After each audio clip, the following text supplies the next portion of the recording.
Muy buenos días a todas y todos. Les damos la cordial bienvenida a esta reunión presencial y aula virtual en nombre de la doctora Daniela Rubalcaba García, directora de la Escuela Judicial Electoral, de la magistrada presidenta, los magistrados y magistrada que conforman la sala superior. Les agradecemos su presencia a esta actividad denominada Despertar Electoral, retos en materia fiscal y gasto público en el sexenio 2024-2030 en México. En nombre también de la doctora Wendy Carquín, jefa de unidad académica de la Escuela Judicial, que no pudo estar aquí presente, vamos a dar inicio a esta actividad que, bueno, pues llevamos a cabo una vez que ya están concluyendo prácticamente pues todas las actividades del desarrollo del proceso electoral 2023-2024, que pues nos hizo que hiciéramos una pequeña pausa académica para el efecto de continuar con estas actividades y también pues que se atendiera entonces cada una de las etapas que marcan el propio proceso. El día de hoy, como les comentaba, tenemos un tema muy interesante. Agradecemos también desde luego a la editorial Tirando Blanche la organización y organización de esta actividad, quien pues obviamente nos hizo el favor también de tener un invitado de honor que hoy funge como panelista y se trata de nuestro querido doctor Carlos de Jesús Becerril Hernández, a quien le damos cordial bienvenida. Él es profesor investigador de la Universidad Anáhuac y también es profesor investigador de otras universidades también aquí en el país. El tema, como comentaba, que vamos a platicar el día de hoy son los retos en materia fiscal y gasto público en el sexenio 2024-2030 en México. Esto, vamos, no es un tema novedoso. Cada sexenio pues tiene un cierre cuando concluye y desde luego pues tienen también el sexenio entrante, llámese titulares del Ejecutivo de los estados, titulares del Ejecutivo de los ayuntamientos y principalmente a nivel federal, desde luego de la Presidencia de la República, varios retos y varias áreas de oportunidades que se presentan al respecto, ¿no? Entonces, el día de hoy nos convoca esta actividad.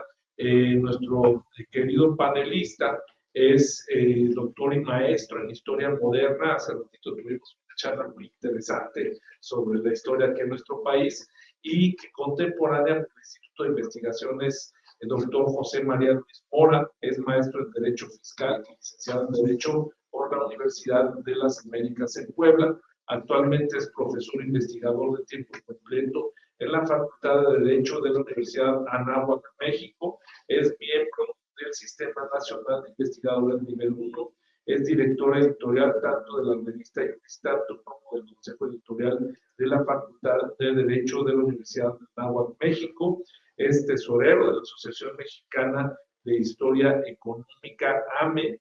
Es coordinador desde diciembre de 2021 del Seminario Institucional de Historia Económica. Es coordinador de la Comisión de Historia del Derecho del Nacional Colegio de Abogados de México, INCAM. Es profesor de asignatura de nivel A en la Facultad de Economía de la Universidad Nacional Autónoma de México. Premio Gastón García Cancún de Investigación Histórica sobre la Reforma Liberal que otorga el Instituto Nacional de Estudios Históricos de las Elecciones de México. Y premio Mejor Artículo de Historia Económica que otorga el Comité Mexicano de Ciencias Históricas. Es profesor visitante en la Facultad de Derecho de la Universidad Autónoma de Madrid y en la Universidad de Alcalá de Henares. Ha sido profesor de asignatura del Instituto de Investigación del Dr. José María Luis Mora en el Departamento de Derecho del Instituto Tecnológico Autónomo de México y en la División Económica del Centro de Investigación y Docencias Económicas. Sin mayor preámbulo, le damos la más cordial bienvenida y tienes el uso de la palabra. Muchísimas gracias, Ramón, por la presentación. Gracias a la invitación de Daniel, Carlos Blanc y de la la Escuela Electoral del Poder Judicial de la Federación, una institución muy interesante que, entre otras cosas, lo que yo hago es historia del derecho y análisis económico de largo plazo, que es lo que me permite no asustarme con fenómenos que a la mayoría de la gente le asustan. Diría mi profesora, la doctora María Refugio González, de la Institución Electoral del Derecho. A los estudiadores del derecho no nos asustan muchas cosas, porque hemos visto caer a Roma, hemos visto caer a Constantinopla, y hemos visto emerger regímenes, y hemos visto cómo esos regímenes caen, y si Roma cayó, y si Roma 2000 años, no nos ocurre. Entonces, una de las cosas que más nos interesan en esta exposición precisamente es el dato vivo, es decir, quisiera invitarlos a analizar los datos que vamos a presentar. Son datos que se desprenden de diferentes entidades, tanto públicas, que se llamarían gobierno, como internacionales, que nos tienen como finalidad y dar un panorama a algo que pues está viviendo en este momento, y por eso se llama retos en materia fiscal y gasto público en el sexenio 2024-2030 en México. Y eso es principalmente a lo que quiero que lleguemos en esta charla, en el sentido de que los estudios de desempeño económico a largo plazo, como se le darán los casos en fiscalidad en este país, siempre tienen que responder a la pregunta que es, ¿cómo llegamos hasta aquí? Eso es lo que la fiscalía, lo que la historia fiscal nos invita a reflexionar. Una vez, los historiadores del derecho, de la economía, del arte, o de lo que sea, recurren al pasado por tener un gusto del pasado. Es básicamente una curiosidad vana que no deja nada. Realmente nos preocupamos del pasado porque queremos entender nuestro presente. Y los temas de los que habla la literatura especializada del presente generalmente trata de responder al tema cómo llegamos hasta aquí. Y entonces, como diría Benedetto Croce, que es un historiador italiano, pues toda historia es historia contemporánea en la medida en que la escriben las personas que viven en el presente y quieren explicarse esa realidad que están viviendo. Y por eso encontramos, no solamente en el político, sino en el económico, cuando analizamos lo que se ha escrito de diferentes temas, luego las preocupaciones de las diferentes ramas del saber. Por ejemplo, en los últimos años, en materia económica, la Facultad de Economía de la UNAM ha publicado muchos textos sobre empleabilidad, sobre migración, sobre tal, sobre cuestiones que antes no se volteaban a ver, porque no eran tan importantes como hoy en día. Hoy en día, cuando estamos en la gran convergencia para los economistas del siglo XXI, es esta cuestión que durante largo tiempo se acariciaba, es decir, que los países fueran en la misma dirección económica, hasta que los economistas se dieron cuenta que eso implicaba también de satisfacer a las diferentes poblaciones de elementos básicos de vida que el planeta no alcanza para ver. Entonces, la gran convergencia es una de las crisis del siglo XXI. ¿Cómo hacemos para brindar la calidad de vida mínima a todos los seres humanos cuando cada vez somos más y cada vez las exigencias de vida son superiores y el planeta no las aguanta? En el caso del derecho, pues en el caso mexicano, últimamente tenemos reflexiones en torno a la formación de los aparatos de justicia, la administración de justicia, y cómo ésta ha respondido o no a las exigencias de la generalidad. Y entonces vemos cómo estos antiguos textos de derecho, y aquí está Tierra Blanca para atestiguar, estos antiguos textos de derecho, que eran el juicio de amparo, intervenciones generales, pues han dado paso a estudios muy específicos sobre el juicio de amparo en materia fiscal, el juicio de amparo en materia tributaria, el juicio de amparo administrativos internos, contenciosos administrativos, etcétera, etcétera. Y por el otro lado, pues en los estudios históricos fiscales que yo hago, mayoría sé, pues lo que tenemos hoy en día son estudios que nos hablan sobre la conveniencia o no de la reforma fiscal y en qué términos. En una reforma fiscal, digamos, la manera del siglo XX, donde se aspira a la progresividad, grabando tradicional, o una reforma fiscal a la manera del siglo XXI, grabando cuestiones que antes no existían y que va a ser también parte de esta charla. Entonces, sin más, pues la pregunta, y como van a ver en su pantalla, pues estamos aquí presenciales, que no lo están viendo en otro lado, la pregunta esencial es cómo llegamos a esto. Y para eso, pues este esquema que ven ahí atrás, pues nos responde más o menos cómo es que llegamos hasta este momento. La economía novohispana nos interesa mucho, pero es objeto de un análisis en la medida en que no tiene una influencia directa en el desempeño del México del siglo XXI, sí lo va a ser el primer expreso. En México, en la era del capitalismo liberal, en 1870-1929, se trazan los elementos básicos de este desempeño económico mexicano, la codificación en materia de comercio, en materia de minas, en materia de bancos, en materia de títulos de crédito, etcétera, etcétera, que van a darle perfil a este México del capitalismo liberal, así le ha llamado Sandra Kunz, que es una investigadora del Colegio de México, y que dice que en 1929 este capitalismo liberal llega a su fin en la mayor parte del mundo occidental, pero que a México, debido a la reestructuración de la economía mexicana, la revolución, no recibió gran impacto de esta crisis económica del 29, pero sí sentó las bases de la consolidación de los rasgos estructurales de la economía mexicana a partir de esta revolución. ¿Cuáles son esos rasgos estructurales? Bueno, el ingreso, que es lo que nos interesa cuando hacemos estudios fiscales. Recuerden, cuando hacemos estudios de hacienda pública, lo primero que hay que ver es el gasto, luego el ingreso y luego la deuda pública, siempre. La economía mexicana, a partir de la revolución, a diferencia del porfiriato, o sea, en los ingresos son lo mismo, dependen de materias de exportación, materias primas, metales, productos primarios no transformados. Pero a diferencia del porfiriato, que reinvierte, que le da exenciones a los grandes capitales para que sigan produciendo, la revolución lo destina al gasto social, a construir universidades, a construir hospitales, a construir seguridad social, que hace que una cliente clase media crezca y cambie su modo de vida del campo a la ciudad. Se quedan en el campo, pero ahora tienen mayores posibilidades de progreso material.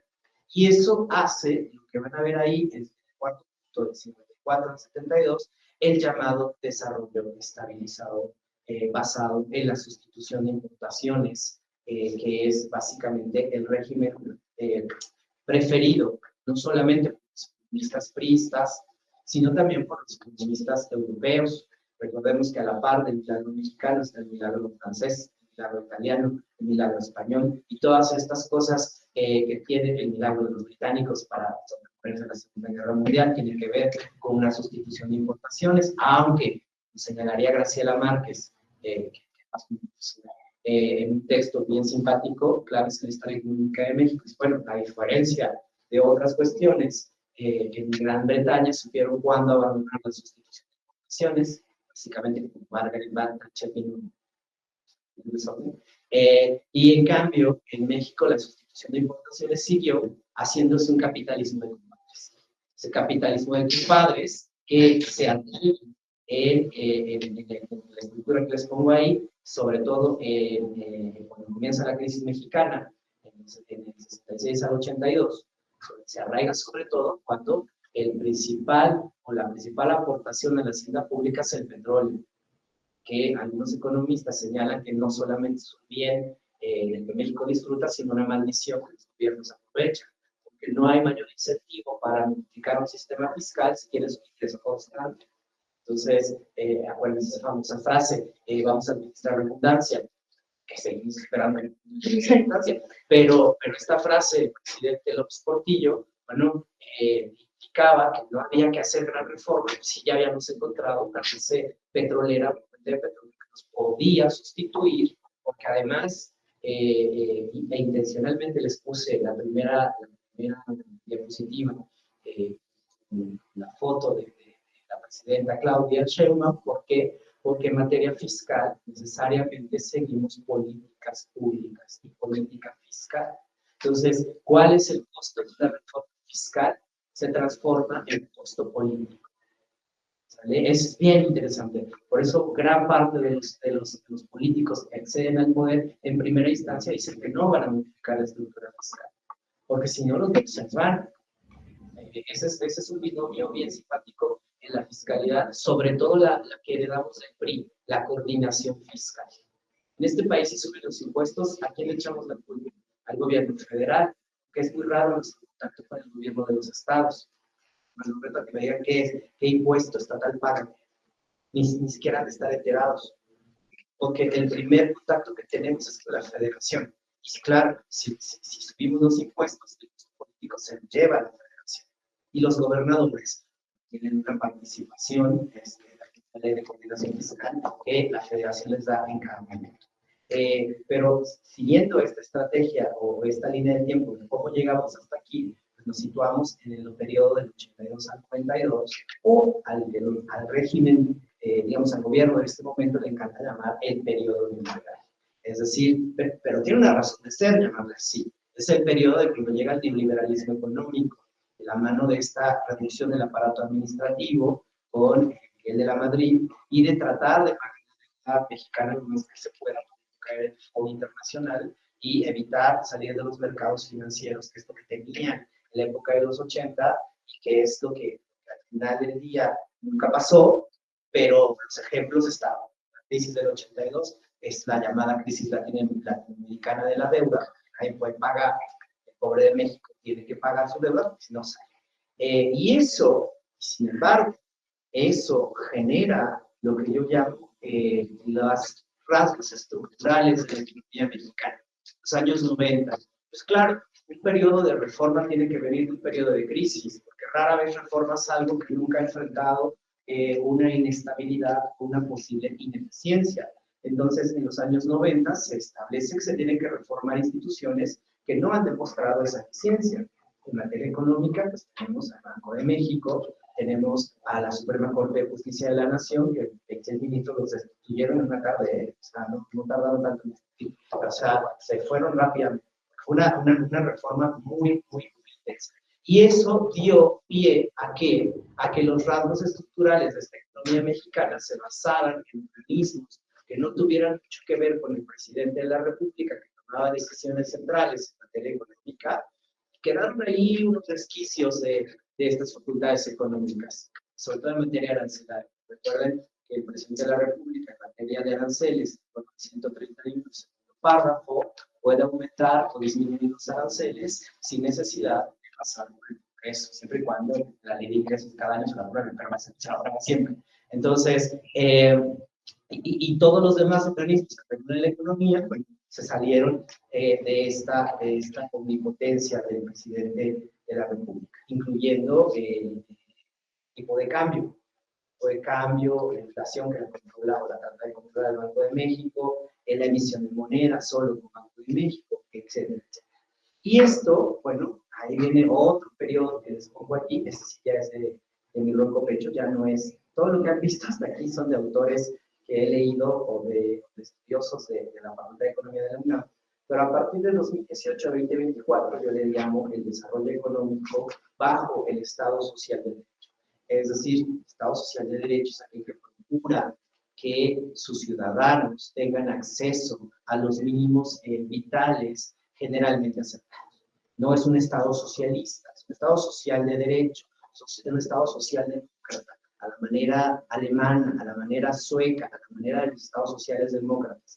Y para 2024, 2030, en términos económicos, de acuerdo a lo que yo he visto hacer estudios de economía de largo plazo, bueno, salvo, voy a utilizar una palabra que los economistas utilizan mucho, seguramente ustedes la saben, el ceteris paribus. Mientras todo esté constante, ¿sí? Salvo que mañana enloquezca alguien o llegue una tercera guerra mundial, bueno, eso ya será otra cosa. Pero salvo que todo esté en este momento, cataloga la economía mexicana de una economía emergente a un nivel regional. ¿Vale? Y eso es bien importante en la fiscalidad mexicana, en tanto que vemos en este momento cuál es el proyecto fiscal del gobierno federal en turno. De acuerdo a los criterios de la ley de una cuestión emitida por Secretaría de Hacienda y Crédito Público para 2025, el proyecto fiscal de 2018 a 2024 tiene estas cuatro características básicas. Primero, se eliminó la compensación universal. estamos en materia fiscal. ¿Por qué? Bueno, porque no se podían compensar saldos a favor, saldos del pasado, y a veces que estos saldos del pasado quedaran no solamente pagados, sino que además el fisco te quedara debiendo como tú le habías debido. Eso era totalmente irrisorio. Una segunda cosa que pasó en el 2018 a 2024, la prohibición de las condonaciones de impuestos a nivel constitucional. Lo que antes era una facultad incluida en la Ley de Ingresos de la Federación, ahora se dice que ya no se puede hacer y que ya está en la Constitución. El tercero, que causó también mucho escándalo, la tipificación del fraude fiscal como delito grave. Eso los periódicos, la prensa, le llamaban terrorismo fiscal, que ahora cada cosa que hicieran se pudiera tipificar como delito. Y finalmente, la incorporación de prácticas de comercio digital al marco tributario, sobre todo el impuesto de la renta e IVA, a partir de 2021. Recuerden que se modificó la ley de IVA para que los servicios prestados por plataformas digitales, entre ellos las páginas de citas, tuvieran que pagar algunos. Y los servicios como pueden ser el Uber, el Airbnb, todos ellos tuvieran que pagar. Pero dirán, bueno, y esto es una cosa que se le ocurrió al gobierno federal. La verdad es que al primero que se le ocurrió fue a Francia, los llamados impuestos Google, que no sabían dónde estaba su lugar de su domicilio fiscal, y se empezaron a decir en donde se lleva a cabo la comercio que da lugar a este. Entonces, en términos de Secretaría de Hacienda y Crédito Público de hoy en día, pues esos 4 elementos que vemos aquí son la base de la política fiscal de este gobierno. Antes mejor dicho, para poder señalar cómo podría ser lo que se espera de este gobierno, es una economía que se llama una proyección. La proyección se basa en una regresión. Entonces, y analizar lo que está pasando, me encantaría que valoráramos, y les sigo insistiendo, son datos que dan diferentes entidades, de Hacienda hasta la otra. Entonces, lo primero, para poder emprender una reforma, necesitas saber cuáles son los retos que tiene tu economía, variables macroeconómicas básicas. Y yo les señalé básicamente, la primera de ellas, la inflación. ¿Cómo es la inflación en este país? Bueno, desde 2018 hasta 2024, les puse una tabla ahí de más largo plazo, la inflación es más o menos, hoy, bueno, julio fue el último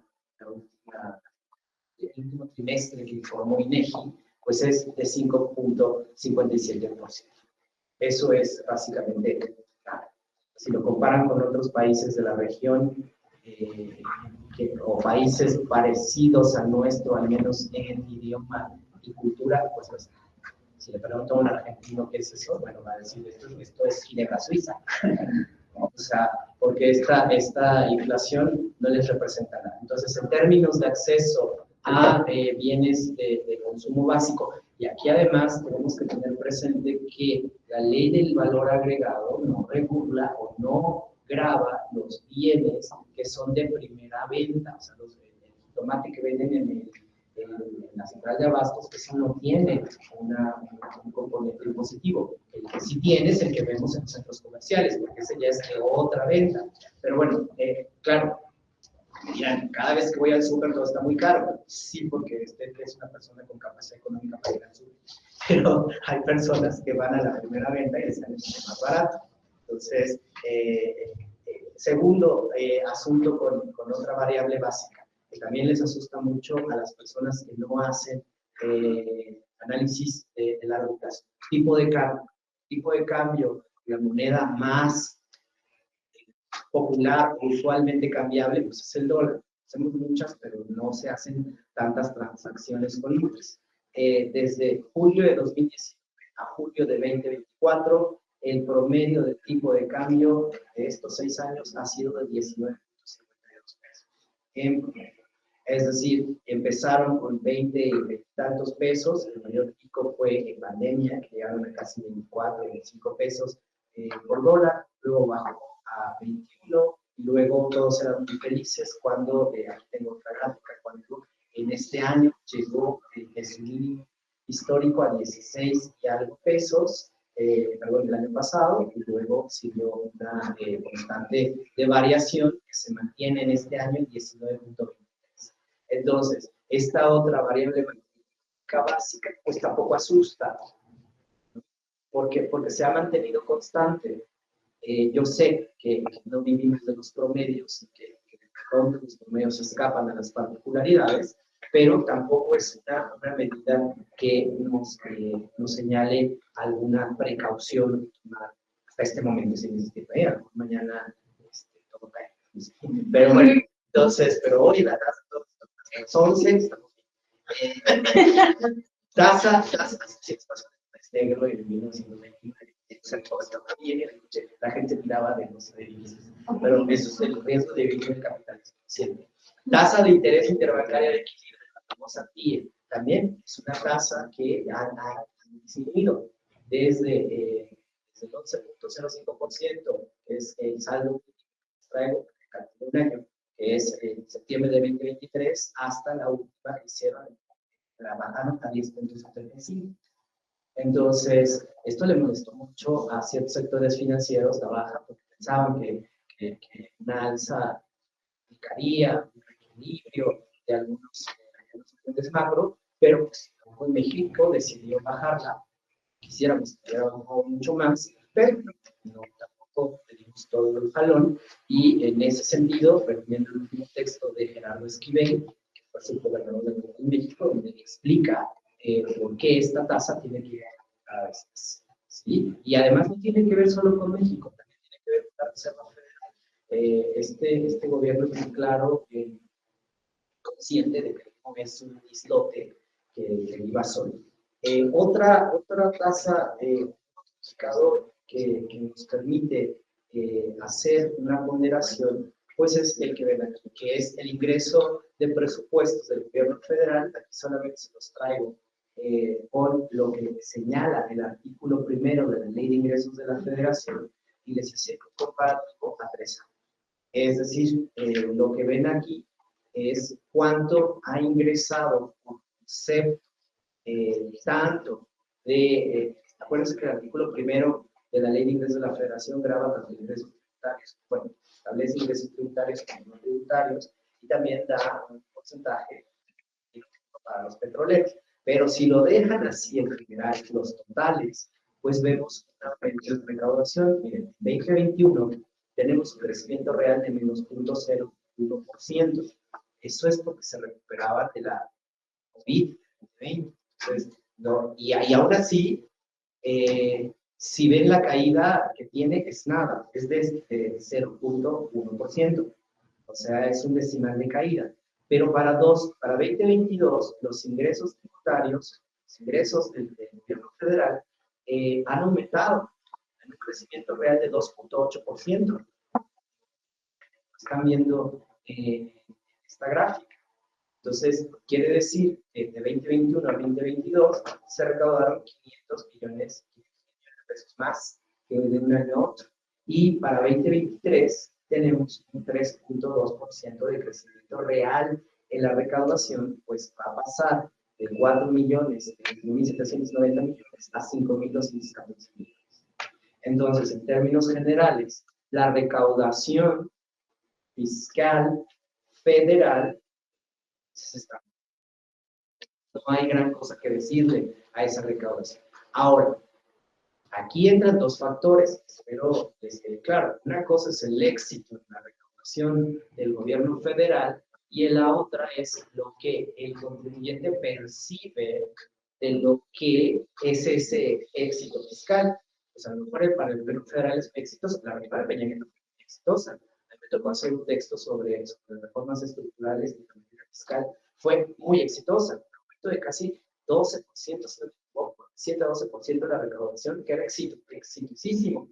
Nada más preguntar de los contribuyentes que sentían, porque les grababan mucho más, sobre todo lo que los economistas han llamado la trampa fiscal. ¿Qué es la trampa fiscal?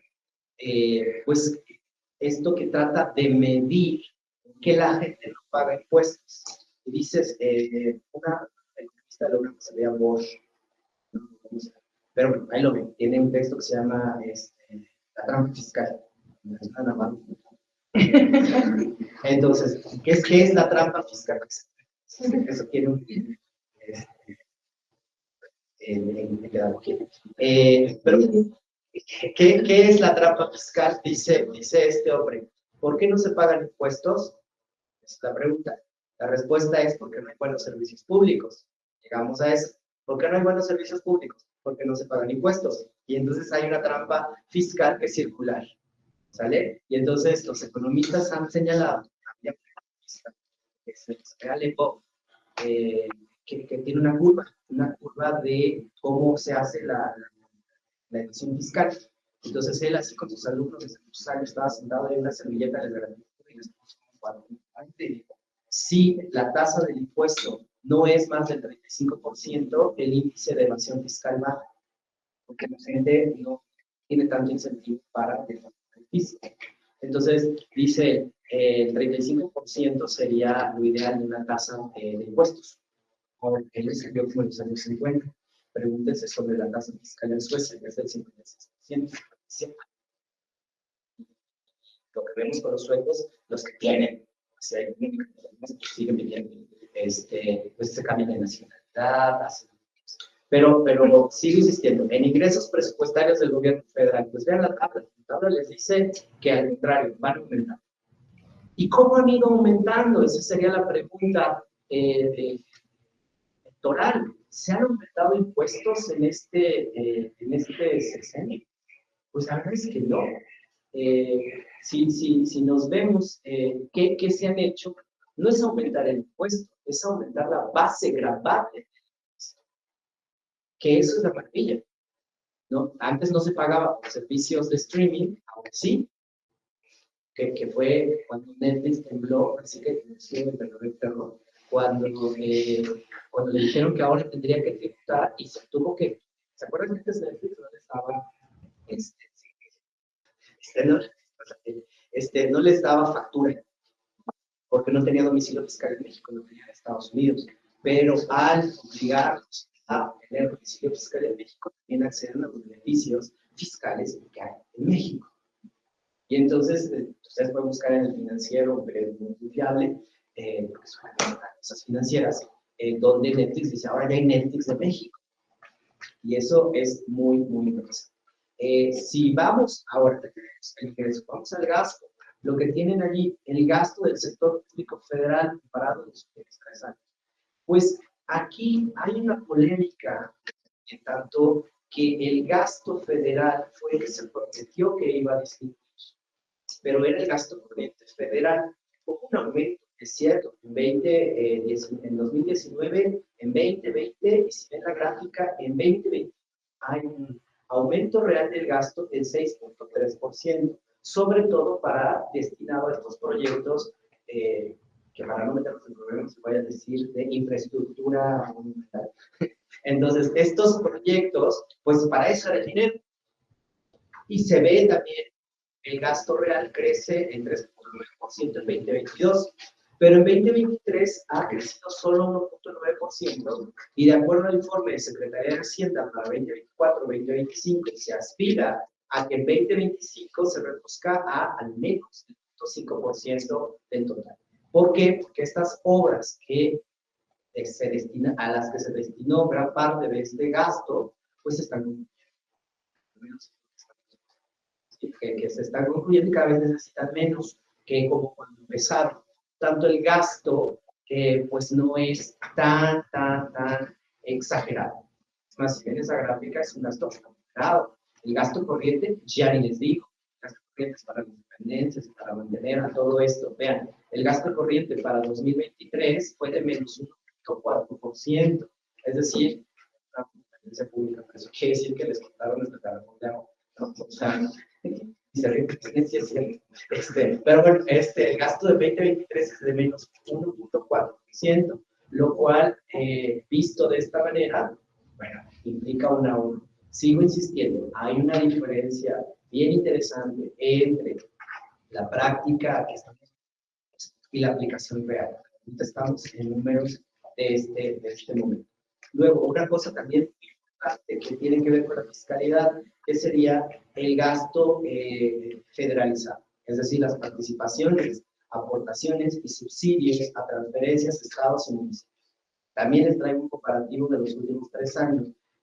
Las gráficas tienen años exactos. Omití 2024 porque estamos en la mitad del año. Y salvo va a aparecer una gráfica donde sí hay 2024, pero lo que nos muestra eso es una interpretación sesgada.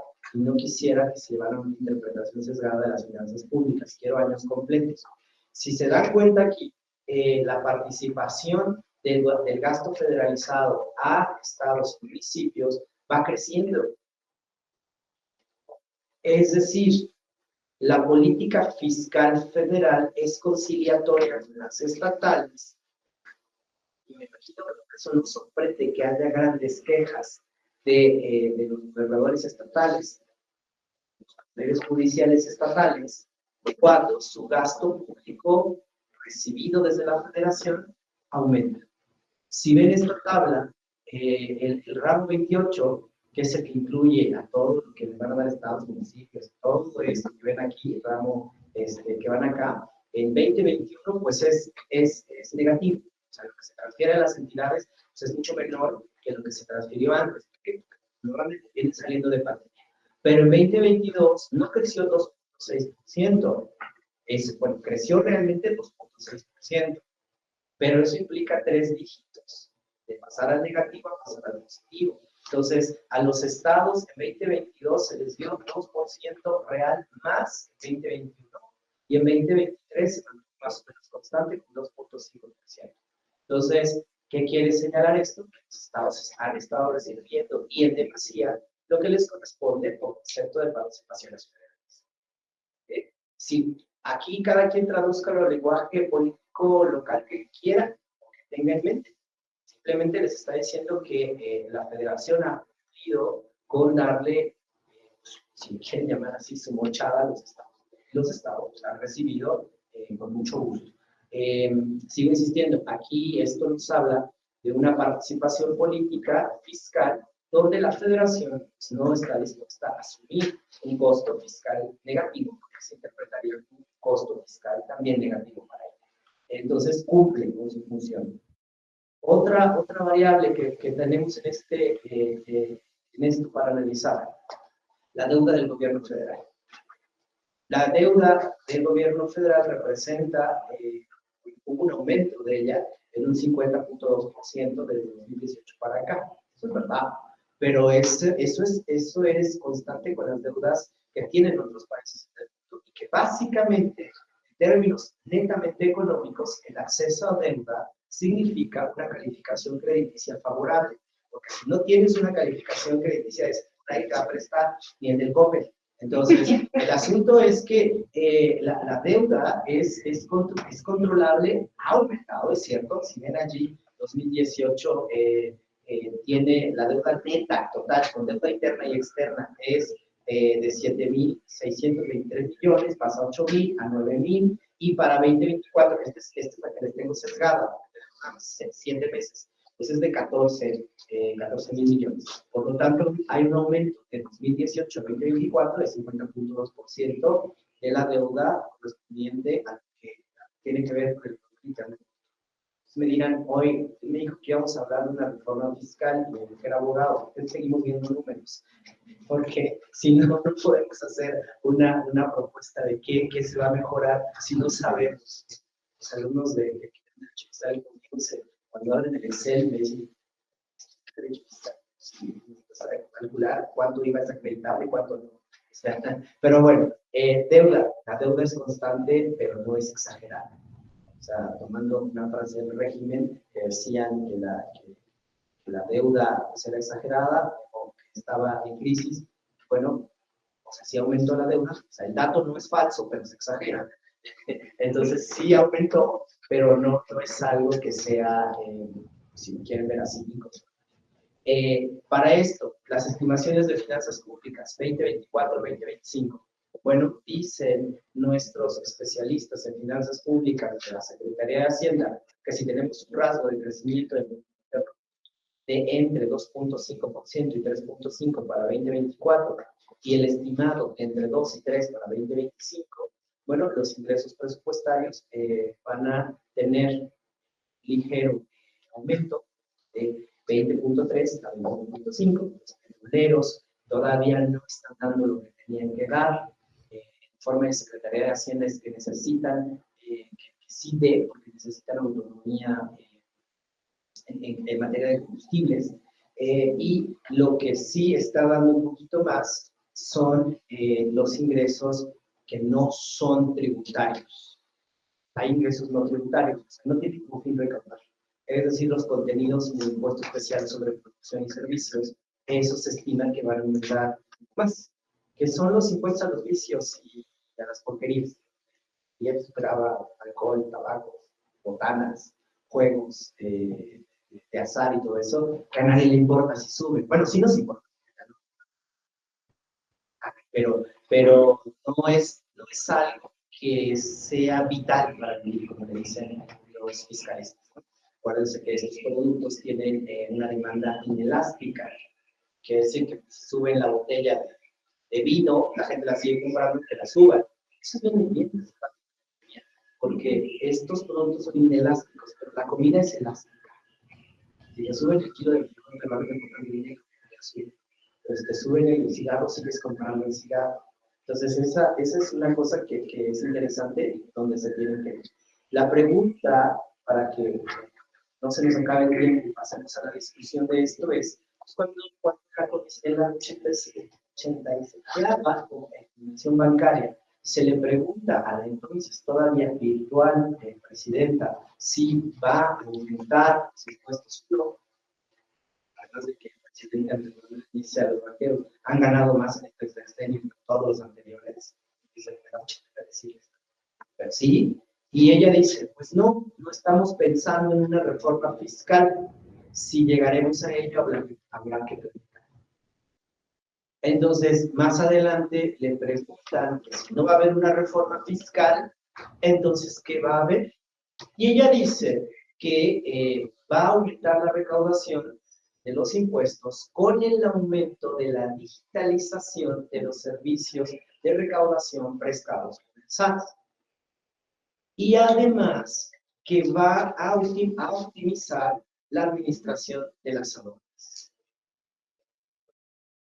La primera no es tan difícil de hacer, porque tienes que automatizar. La segunda sí es un reto bien interesante, porque las aduanas desde el siglo XIX, el siglo XX, han estado sometidas a poderes regionales que hacen uso tan integro de ellas. Entonces, una reforma al sistema de aduanas en México es meterse con intereses locales, tanto legales como ilegales. Ya veremos cómo hacer.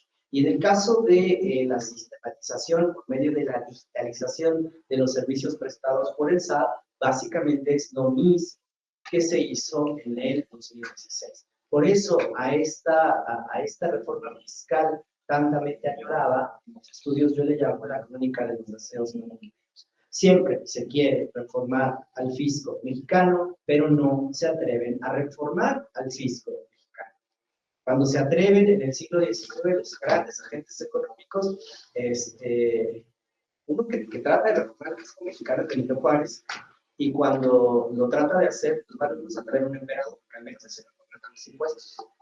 Y cuando, yo tengo un libro sobre eso, y cuando el emperador le empieza a cobrar impuestos a los que lo trajeron, pues estos que lo trajeron van y regresan con Benito Juárez, porque se deben hacer estos impuestos. Entonces, esa es una crónica que siempre uno se ve, cómo los grandes agentes no quieren ser fiscalizados. Y aquí recordemos esa máxima que se le atribuye a Maquiavelo, que primero se perdona la ofensa a la madre, a que alguien te meta la mano en la cartera. Entonces, pues es evidente que el no querer fiscalizados es una parte que la teoría fiscal le llama resistencia. Entonces, no obstante, esta reforma de los procedimientos administrativos de cobro ya es en sí una reforma. Imagino que aquí todos estudiaron derecho y saben que la ley se divide en sustantiva y adjetiva. La ley sustantiva es la que dice qué hacer y la ley adjetiva es la que dice el procedimiento para hacer eso. Bueno, resulta que no modifica la ley sustantiva, pero sí la ley procesal. Entonces, hay una reforma procesal fiscal. Porque no se atreven a subir el IVA, pero sí se atreven a bajarlo, a ser populares, perdón, a homologar y ser populares, pero existe un régimen fiscal especial para los de frontera. Cuando te inscribes a ese régimen fiscal especial, te descuentan como si fueras antes de la ley. Pero para eso tienes que hacer un procedimiento antes. Entonces, esta reforma sustantiva se traduce en una reforma administrativa. Segundo, que es la pregunta que les lanzo para todos ustedes, pues es obvio, o sea, ¿para qué queremos una reforma sustantiva a las figuras fiscales que ya tenemos, cuando el adjetivo ha demostrado ser eficiente?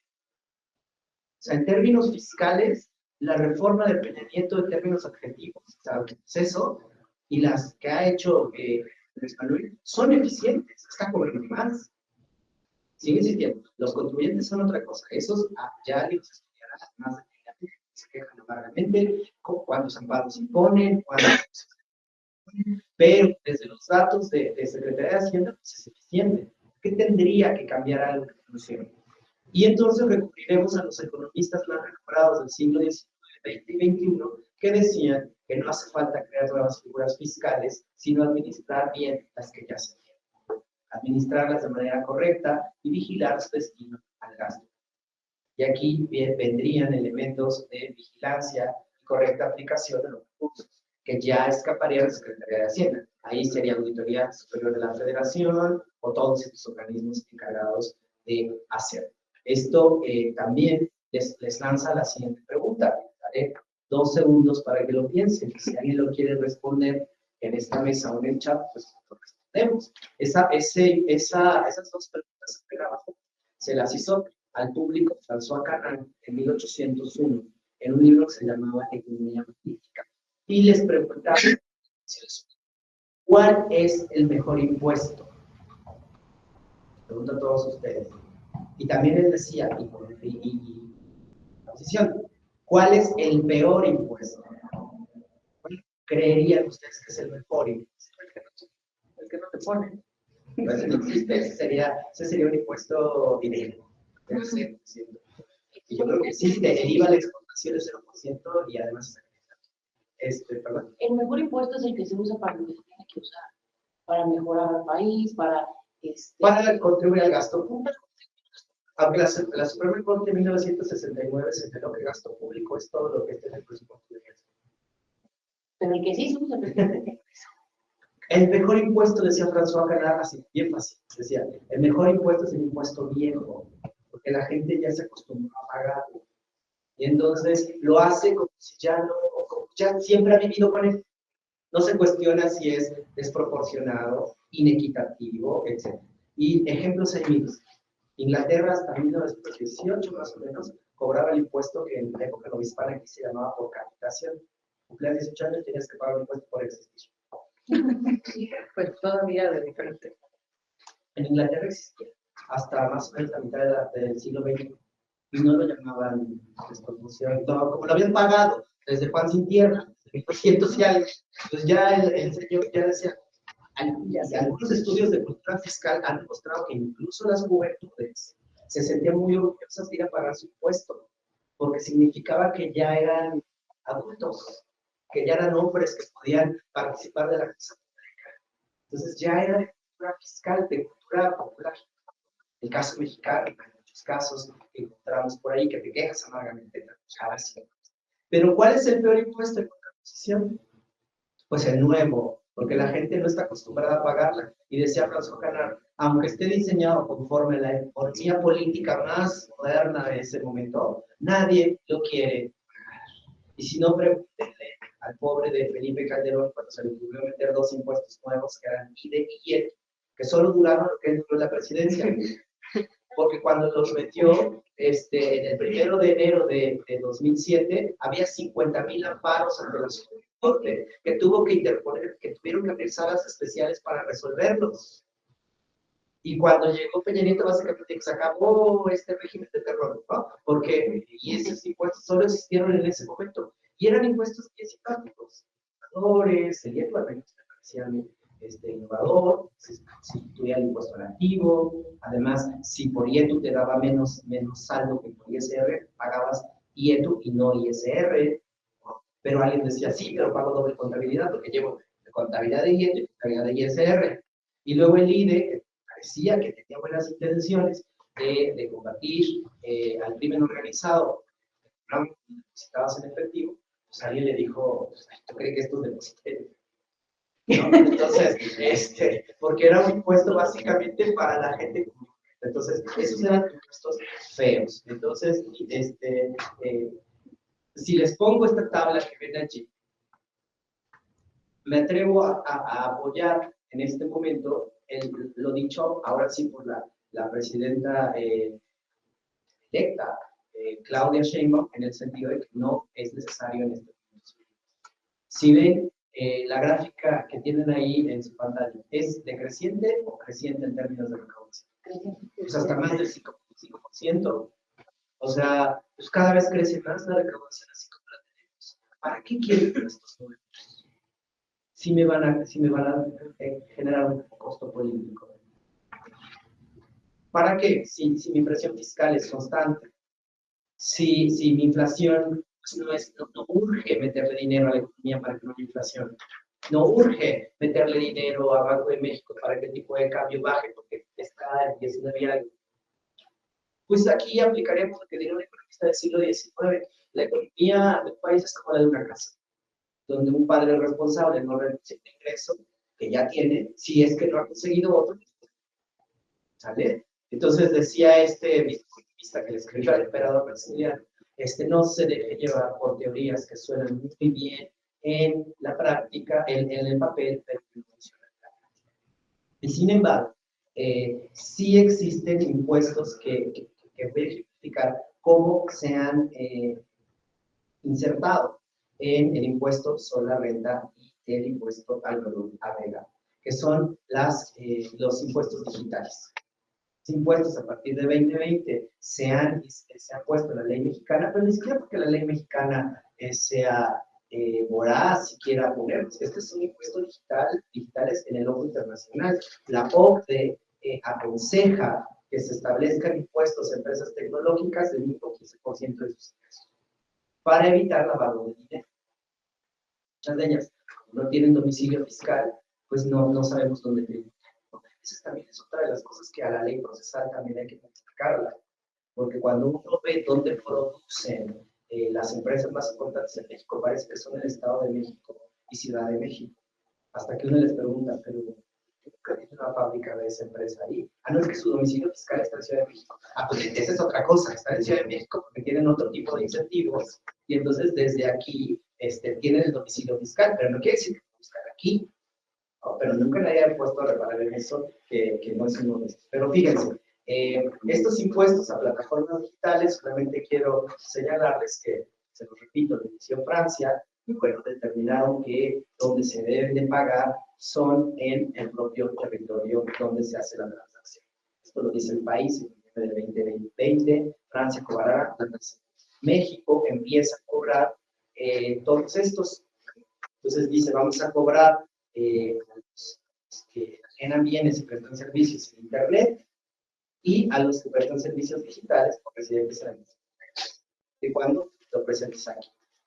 ¿Por qué? Si ustedes ven que cuando surgió esta propuesta en 2020, se aprueba en 2021, pues las ventas minoristas en línea en 2018 a 2020 aumentaron muchísimo. Vean ahí, los países aumentan. El caso más escandaloso es el de China, aumenta muchísimo. ¿Con qué empresas se venden mucho más? Vean, ahí están todas las que hacen comercio electrónico, Alibaba, Amazon, Spotify, todos estos que ustedes hicieron ricos en la pandemia, pues estos son los que se recomienda que paguen impuestos. Y a partir de 2020, la ley mexicana dice, vean, el valor agregado del comercio en México, PIB mexicano, va aumentando de 3 hasta 6 puntos del 2013 hasta el 2019. Es evidente que se tiene que grabar. Y se graba, ¿sale? Se graba en la ley sobre la renta, se graba servicio de hospedaje, 4%, ya saben que empresas ahí, bienes y servicios, 1%, transporte de pasajeros, 2.1%. Y el IVA, ¿qué grabamos del IVA? Bueno, pues grabamos desde clubes en línea y páginas de citas, Si compran la versión gratuita, no. Pero la de pago, sí. Están solos, ¿no? También las revistas electrónicas se graban en el libro. Bueno, ¿y esto funcionó? Sí. Miren, en 2021 una empresa hizo un acuerdo conclusivo con el SAT con 183 millones de pesos para una deuda que tenía sobre impuestos digitales. O sea que dice el SAT que en 2020 esperaba 20,000 millones de impuestos por medio de acuerdos conclusivos. Esta es otra cosa que también a los que estudian la fiscalidad se les escapa mucho. Últimamente, bueno, esto lo hizo la reforma de Peña Nieto, que en 2013 insertó dentro de la estructura del SAT una figura que es un medio de solución alternativo de controversias, un MAS, que se llama acuerdo conclusivo. El acuerdo conclusivo lo que busca es que el contribuyente no termine con el Poder Judicial peleándose con los impuestos y que negocie directamente con la autoridad fiscal y que le diga, bueno, me debes 100, págame 70 ahorita, a veces intereses, ya te pagas, y así te ahorras el bendito abogado, los benditos tribunales y el bendito tiempo. Y ha funcionado muchísimo esta figura. Nadie quiere terminar en un gusto, ¿vale? Y entonces, esto también es importante. Lo que sigue es lo que yo le diría al régimen que podría hacer una vez que se asiente en el poder, una vez que logre sus cometidos y que sea feliz y que sus secretarios le demuestren que todo va bien, o sea, en un año y medio. Una vez que ya se aprenda la extensión de la secretaria, ya puede hacer las cosas. Entonces, ¿qué le recomendaría? Básicamente lo que es la tendencia. Tax the rich. Impuestos a la riqueza. Eso no lo digo yo, lo dicen los indicadores fiscales mundiales. ¿Quién es el máximo que pugna por los impuestos a la riqueza? Thomas Piketty. Thomas Piketty es el máximo conocedor del capitalismo. Por eso su último libro se llama Viva el Socialismo. Thomas Piketty dice que no hay mejor forma de producción que el capitalismo. Pero no hay peor forma de distribución de la riqueza que el capitalismo. Entonces, que la única herramienta de redistribución de la riqueza que podríamos echar mano sin afectar los intereses de propiedad, porque tenemos derecho de propiedad privada, es grabando los grandes capitales y grabando las estaciones que más producen. ¿Vale? Entonces, ¿qué es lo que se puede? Una redistribución de la riqueza por medio de la fiscalidad. Que produce impuestos hasta del 90%. Pero claro, dice, si ganas $1,000 millones, 90%, pues sí, ¿cuánto te queda de los $1,000 millones? Pues 100, con eso vives.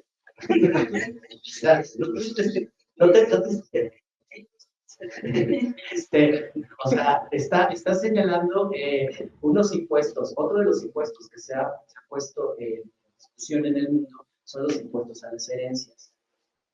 Los economistas dicen que las herencias no deberían pagar impuestos porque ya lo pagaron en vida. Pero los fiscalistas dicen que no te estamos cobrando por eso que está ahí, estamos cobrando por la traslación de eso que está ahí. Eso se cobraba en México, se llamaba alcabala por traslación de dominio. Se cobró hasta 1962, cuando, como diría Luis Aboy, que es un investigador de Colmex, en un libro que se llama Excepciones y Privilegios, el PRI tuvo que pactar con las élites económicas del momento y decir, bueno, si me apoyas para cualquier cosa, proyecto de gobierno, quitaremos algunas cosas. Y lo que pactaron fue quitar el impuesto a las herencias. ¿Sale? Este impuesto a las herencias que la economía mundial le llama impuesto progresivo sobre sucesiones, es para poder circular la propiedad. Porque si no, la propiedad se queda estancada. Empecemos como en el siglo XIX. Ahora se llama notificación. Claro. Miren, entonces podemos tratar de circular la propiedad y vean, les puse recomendaciones de libros para de Aboites, y hay un libro pues, a la República que se llama Impuestos a las Herencias, Debate, Historia e Implementación alrededor, para que vean que es una tendencia, primero que nada, a las herencias, para que la propiedad se posible que la propiedad quede ahí. Pero esto que tiene una idea muy extraña, que es que todo lo que se recaude por impuesto a las herencias se destine a un fondo de vivienda. Entonces dice, de vivienda para los jóvenes, y establece que se les debe dar a los jóvenes un ingreso universal para que con emprendimiento, solo para eso. Y entonces él establece y dice, ¿por qué los jóvenes aceptan trabajos que no les gustan? Ya si quieren ir de trabajo cada 3 días, que tienen una situación de vivienda precaria. ¿Por qué están ahí? Por la precariedad. Entonces yo soporto estar aquí porque me pagan. Yo quiero ir. Dicen, el asunto es que estos jóvenes están en una situación de vivienda precaria. ¿Qué pasaría si les dieras vivienda con el dinero que cobras en las herencias, grandes herencias, que les pueden dar algo para que ellos tengan algo estable? Que sería un piso parejo. ¿Qué más? Les puse el libro, se llama Capital e Ideología. Otro impuesto que se me ocurre se puede establecer en este país, el impuesto sobre la emisión de carbono. ¿Cuántas veces hemos visto que hay gente que agarra su avión y viaja de aquí a McDonald's? ¿Va? ¿No? ¿Y quiénes tenemos que pagar? Todos. Básicamente, ¿por qué todos tienen que pagar por contaminar? Porque no hay una industria en este planeta que no produzca sin que nos afecte. Porque si todos somos seres humanos con derechos humanos fundamentales, todos somos dueños de alguna parte del planeta. Y si un señor se hace rico, es porque contamina. Y esa contaminación tarde o temprano le causa algún malestar. ¿Estás pegando a Taylor Swift y su avión? ¿Quién es Son mucho de que Dale Dios te da, les invito a salir a desarrollar. No, pero entonces, fíjense, no, pero hay muchos. O sea, el impuesto al carbono también tiene que ver con el uso del automóvil. ¿No? Este impuesto al carbono, donde se propone que se mande a la construcción de transporte público eficiente. ¿Por qué no usamos el transporte? ¿Qué significa? No es que sean eficientes rutas. De hecho, Rutas es muy eficiente en la Ciudad de México, ¿eh? Pero pues, te esperas el camión y no es así. O sea, porque no hay unidades para utilizarlos. Mucha gente prefiere ir en su cochecito más accesible que sea que irse en el camión. Y eso provoca que en la mañana tengamos el tráfico terrible, que no puedes avanzar dos calles porque cada uno va sentado en su coche. ¿Qué pasaría si pasa tu transporte a cada rato que estés andando? Países, no sé si han escuchado noticias en los países del norte de Europa, que dicen que ellos sacan su coche el fin de semana. Pero regresan en el camión, en el metro, en todo eso. Entonces, cito ahí, este impuesto sobre emisión de carbono tendría una tarjeta individual para proteger a nuestra población de ingresos bajos, incentivar el consumo responsable y concentrar los esfuerzos en emisiones individuales menos elevadas, y las que estén elevadas estarían fuertemente graves. Si quieres usar tu avión, dice el compañero, pues págame Estado para que yo, con eso que gastas con tu avión, compre 10 puntos. O sea, eso sería un impuesto que además están haciendo, no me los estoy inventando ni los estoy sacando de China, como dicen. Yo sería en barco. En barco, en un avión. Pues sí, por las limitaciones. O el otro impuesto es el impuesto sobre la fortuna. Oiga, usted odia los ricos. No, es que el impuesto sobre la fortuna es cuando hay grandes concentraciones de riqueza que no son distribuidas. Este impuesto existió en Francia.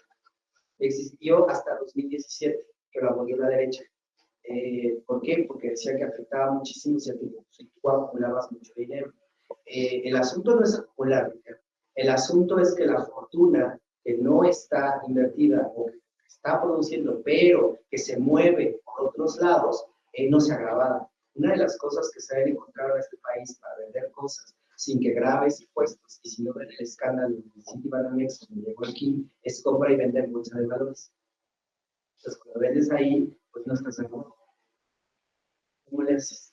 O sea, claro, estos impuestos no son para nosotros, son para los ricos. Entonces, estos impuestos por eso se llaman tax the rich y son una medida internacional. Oiga, seguramente estos se pusieron en China, no, se pusieron en Francia y en Alemania y en estos lugares donde la concentración de la riqueza se trata de evitar. Para terminar, y me gustaría que fuera un diálogo, bueno, yo señalo que hay una estabilidad macroeconómica con un estancamiento económico social. México no crece a los niveles que prometen todos ellos, nunca, es una promesa de campaña, pero tampoco decrece, no hay una recesión económica, hay un estancamiento. Esto lo dice la autora Graciela Márquez en un texto que se llama Destacamiento de la economía mexicana, donde todo lo que criticó sigue ahí vigente. Luego, variables macroeconómicas que están estables. Deuda pública controlada, tipo de cambio, pues ni siquiera es fijo, es un tipo de cambio flotante, pero digamos está en un medio controlado. Gasto público, se ve una reducción para 2025, que es que van a cumplir proyectos públicos. Sigo insistiendo que no es necesaria una reforma fiscal sustantiva, sino procedimental, y en lo que sí me adhiero totalmente es que la fiscalidad debe ser una herramienta para reducir la desigualdad. Yo solamente les estoy presentando la parte de los ingresos. Los abogados y los de los tribunales, de hecho, los órganos de control y presupuestal y anticorrupción, son los que también deben ponerse las pilas para vigilar la otra parte, que sería el gasto. O sea, yo te puedo dar todo el dinero que quieras como fiscalista de ingreso, pero alguien tiene que vigilar que ese gasto realmente se aplique a lo que debe aplicarse. Entonces, culminaré con esta frase que dijo Manuel López Segarra, que era un ministro de Hacienda en 1852, que cara todo para impuestos, y él dijo, orden directivo y selectivo de las rentas públicas, señor. En estas pocas palabras, me atrevo a asegurar se encuentra el futuro de México. No hace falta nuevos impuestos. Lo que hace falta es recaudarlos bien, administrarlos bien, y cuando todo el mundo pague lo que tiene que pagar, entonces reforma. Gracias.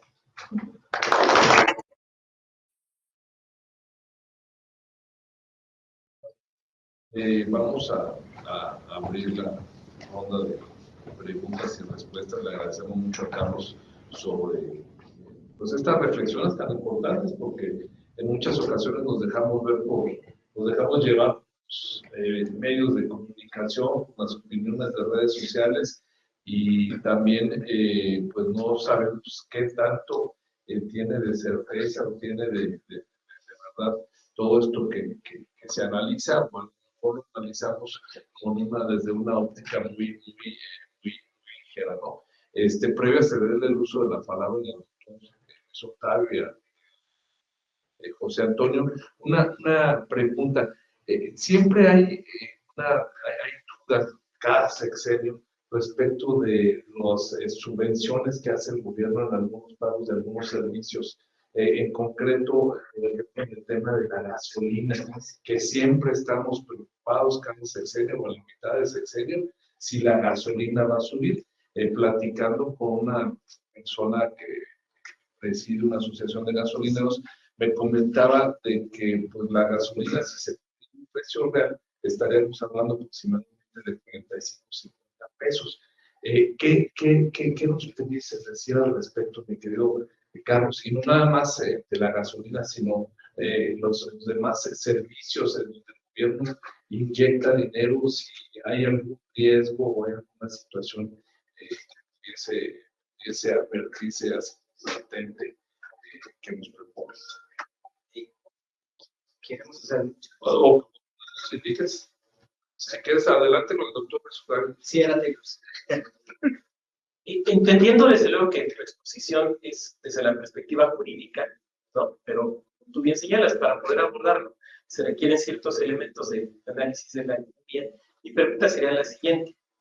Dado la constitucionalización de una serie de subvenciones a distintos grupos sociales, estoy pensando sobre todo en personas adultas mayores, pero no exclusivamente, y considerando además el rápido envejecimiento de nuestra población, mi pregunta es, considerando el actual esquema de recaudación, suponiendo que no se generen nuevos impuestos o se aumenten, suponiendo también que recortarle dinero a la administración pública, pues ya se llegó al huesito, ya se llegó al tuétano y pareciera que no hay mucho margen ya por ahí. Mi pregunta sería, ¿es sostenible en el mediano o largo plazo o será necesario hacia finales del próximo sexenio algún tipo de reforma fiscal, digamos, ya de mayor calado en ese sentido? Gracias.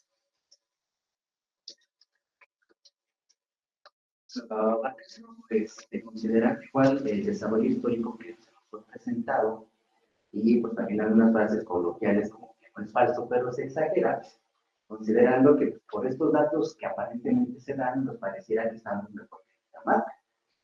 Porque si lo comparamos, como estamos mejor que Haití o Zimbabue, considerando que Zimbabue es el país más pobre del mundo. Bueno, considerando estos datos, yo veo, al contrario de verlo de una manera optimista, veo que se está haciendo un retroceso a varias décadas al pasado, a la época del partido hegemónico, donde varias veces se mencionó. Estamos viendo donde no hay una distinción entre la presidencia de la República, el partido, el poder legislativo y el ataque actual al poder judicial, donde pues una garantía que se obtiene en todos los países desarrollados, no los que están en un régimen hegemónico, presidencial, etcétera, que era el control de precisamente, como juristas lo sabemos, y donde vamos a tener otra vez un poder judicial sometido al poder legislativo. Antes, de manera autónoma, por gusto de muchos jueces o magistrados, y ahora parece que hasta por la jueza. Bueno, entonces no vamos a tener ese contrapeso en el poder judicial. Tenemos un partido hegemónico. Tenemos una deuda, como se nos presentó, pues muy alta, también bastante alta, en comparación de, si lo ponemos con Haití, con Zimbabue, pues estamos muy bien. Pero en el sentido de que se han aumentado también supuesto estado social, pero lo que realmente también se está aumentando es gasto social corriente para el pago de todos estos apoyos sociales, que no digo que estén mal, pero ¿de dónde se van a sacar esos recursos? También una economía estatal, donde nuevamente se está concentrando la rectoría del Estado, pero ya no como un eje rector, sino como concentrador de todas las fuentes de riqueza. Lo que sería electricidad, hidrocarburos, no va a haber estos organismos autónomos para regular telecomunicaciones, no va a haber transparencia para combatir la corrupción, porque el hecho de que la transparencia quede subordinado al poder ejecutivo, pues tampoco veo mucho tipo de control sobre el tema de la corrupción. Sobre estos aspectos realmente ahorita escenario favorable para lo que sería una recaudación fiscal eficiente, cuando vemos un escenario donde se destina el gasto social a obras faraónicas, tres, que nos están viendo realmente todavía un beneficio, donde estamos viendo precisamente ese gasto corriente hacia gasto social, y como vimos, curiosamente el gasto social fue en 1921 mundial. Curiosamente, hay un proceso electoral de ese año. Entonces, también veríamos, a ver, ¿cuál es el gasto que se efectuó este año? Que también fue el año electoral. ¿Cuáles serían realmente unas perspectivas ante estos escenarios que también muchos analistas están advirtiendo? Si se hace la reforma judicial, va a espantar, va a alejar lo que sería la aportación del capital extranjero, imponer impuestos a los ricos. Vemos estadísticas que los hombres más ricos de México incrementaron su riqueza, uno está pagado y el otro colabora con la administración. ¿Cuál sería este escenario? También hay otra pregunta que nos hace el doctor René Palacios. ¿Qué tal, doctor? Antes que nada, muchas gracias por la oportunidad. Sobre todo, son varias consideraciones que emanaron a raíz de su presentación. Sobre todo, en términos de la cuestión histórica, me acuerdo de una frase que alguna vez dijo un sabio, decía: si un hombre vive en el pasado, entonces le roba su presente. Pero si el hombre ignora el pasado, le puede robar al futuro. Ahí es donde yo tengo, digamos, una consideración, primero porque parecería ser que en el corto plazo, llámese estos 6 años, pues las cosas han sido, digamos, a cierto punto proclives, ¿no? Incluso hasta cierto punto en lo que nos mencionaba de esta época en la cual nos encontramos, del Estado Social de Derecho. Sí, efectivamente, parece ser que hay justicia social, pero, como usted sabe, también se necesita sostenibilidad fiscal para poder, de alguna forma, dar estas condiciones. Y esto lo digo porque hay, como tal, en términos económicos, digo, me referiré un poco a términos económicos.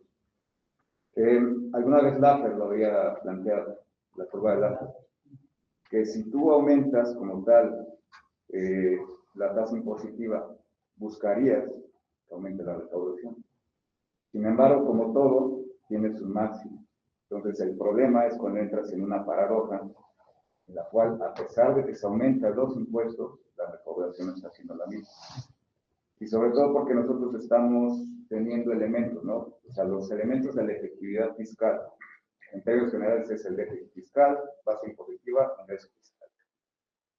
El tema es que si aumentamos la base impositiva, ok, y los otros elementos son donde tenemos, digamos, que buscar también las posibilidades o las asimetrías en términos de nuestro Estado, porque cuando nosotros buscamos el reflejo en otros países, yo quise buscar cómo es que ha sido el desarrollo, en específico de Venezuela y de Bolivia, en términos macroeconómicos, para poder entender cómo es que estamos. Vaya que el tema del AFER se hace presente, y sobre todo porque, digamos, durante este tiempo, particularmente para Venezuela, se le han creado temas de inversión real insuficiente, ahorro nacional que se exporta, balanza de pagos desfavorable, caída del PIB, aumento de la demanda agregada de importaciones, costo de deuda externa, incluso fuera de capitales. Quizás no es tanto nuestra realidad, sin embargo es algo que también hay que observar, porque por ejemplo en el caso de Bolivia se junta todo eso, más efectos contracíclicos de su economía, ¿no? Por un lado y por el otro, súmale la reforma a su estructura judicial, que también nosotros, digamos, estamos replicando en este presente, hasta donde llevamos, para efectos pues, de reducir nuestros costos de transacciones, ¿no? O aumentarlos, dependiendo de cómo nos encontremos. Entonces ahí es donde yo tengo como que cierta duda, y sobre todo porque es cierto todas las cifras que nos ha presentado. Ceteris paribus, sí, solo sí, mutatis mutandis. Tomamos en cuenta estos últimos elementos, pero veamos qué es lo que pasa con 2024 al final. Como bien nos lo dice, es una acotación. En este momento la acotación es que yo lo estoy viendo hasta ahorita y ahí está el sesgo, ¿no? Y quizás vemos ya todo el contexto, que no lo sé, pero quizás, como bien decía hace ratito, quizás mañana ya las cosas cambian. Y si hay proyecciones Sí. en el lab de la Facultad de Economía lo han hecho. Y básicamente. Y ahí tienes que hacer escenarios. De hecho, la tendencia necesito que lo revises, porque es exagerada la favorable que sale. Y ese, digamos, es un tema a considerar, ¿no? Porque a veces en economía se dice que podemos generar dos tipos de falacias fundamentales. Falacia post hoc, que porque sucede el pasado va a suceder en el futuro. Falacia de composición. A te lleva a B, no necesariamente. Entonces, hasta cierto punto es donde yo tengo mis dudas, sobre todo porque ahorita estamos como en ciernes en términos de política económica. Ayer revisando un poco lo que nosotros podríamos tener más cercano a un plan nacional de desarrollo, que al final de cuentas es lo que va a poner en práctica este gobierno, además de lo que ya tenemos como adelanto institucional, y que va muy encaminado a lo que nos refería al final, como digamos estas propuestas de tax de rich, o dependiendo cómo lo es rich de tax, depende cómo lo veas. Dice, en el proyecto de Nación 2024-2030, que tiene la Convención Nacional Morenista, política económica y retos en materia fiscal y gasto público. La política económica se enfoca a combatir la corrupción en la construcción de un nuevo modelo fiscal que sea progresivo. Se busca elevar los impuestos a las utilidades y ganancias del capital, así como a la propiedad, para asegurar recursos que permitan aumentar la inversión pública. Esto tiene como objetivo reconstruir las cadenas productivas en el mercado interno y garantizar que las grandes fortunas contribuyan a la sociedad, reconociendo que la riqueza es un producto colectivo, muy encaminado de alguna forma a lo que nos está proponiendo. Los retos incluyen, la necesidad de rebasar el promedio de recaudación regional, aumentar, y asegurar que la proporción de impuestos directos sea mayor que los impuestos indirectos. crean desigualdad y se van los conflictos crean. Promoviendo así la justicia tributaria y una economía. Conjuntamos justicia social, tributación con economía, pero también hay que, de alguna forma, entenderlo en términos de sostenibilidad, ¿no? A mí eso es lo que me preocupa un poco, ¿no? Y que también, digamos, va muy encaminado con un poco también de los trabajos que usted ha estado realizando, porque digo, también me dio la trabajo para poder entender. Como nos mencionaba, en el 36, ¿no? Cuando, en el periodo del 36, cuando llega Lázaro Cárdenas, que necesitaba hasta cierto punto la potestad fiscal bajo control. Y ahí es donde nos muestra también, ¿no? Esto que tiene su origen ahí, como al final de cuentas los tribunales fiscales, a partir de ese génesis, empiezan a tener como tal ese control del Ejecutivo. Parecería ser, en este contexto en el cual nos encontramos, que ese control ahora va a ser un poco más, digamos, extendido en la rama judicial. Que no lo sé. Y tendríamos que, digamos, yo tampoco lo sé, pero sí que con base en la información y las perspectivas que hasta cierto punto nos han mostrado en su trabajo, hay que entender también que es una posibilidad que no sabemos, pero ya con la misma existencia nos hace plantear un escenario de posibilidad. Entonces, de alguna forma, yo lo expondría ahí porque también este elemento que nos menciona respecto a los impuestos, el problema son las externalidades, al final de cuentas, y la sumatoria de externalidades que puede generar, y que una condición básica para poder tener también sostenibilidad fiscal es tener condiciones macroeconómicas y sobre todo institucionales estables, jurídicas. Entonces, quizás, digamos, por ahí viene la idea que todo se origina en este tema del AFA, ¿no? Cómo no llegar a esas paradojas donde quizás estamos recaudando más, pero el tema es la distribución al final de cuentas de la riqueza, el gasto público, y al final de cuentas que vaya a la par, ¿no? Tanto de la imposición como el gasto público. Fundamentalmente va por ahí. Gracias. Sí, también una pregunta también. Doctor, muchas gracias por la exposición. Quería saber si de casualidad hay alguna estimación de cuánto porcentaje de los ingresos federales dependen propiamente del TEMEC y cuál es la influencia de Estados Unidos. O sea, no sé si sea un, digo, yo sé que es un número que depende ya de estimaciones, 20%, 30%. Lo digo también en consideración de las declaraciones del embajador Salazar de, bueno, una posible reforma podría afectar nuestra relación comercial. Entonces, no sé si los números que está presentando en cierta parte tengan ese sesgo de no saber cuánto es producto nacional y cuánto es producto extranjero.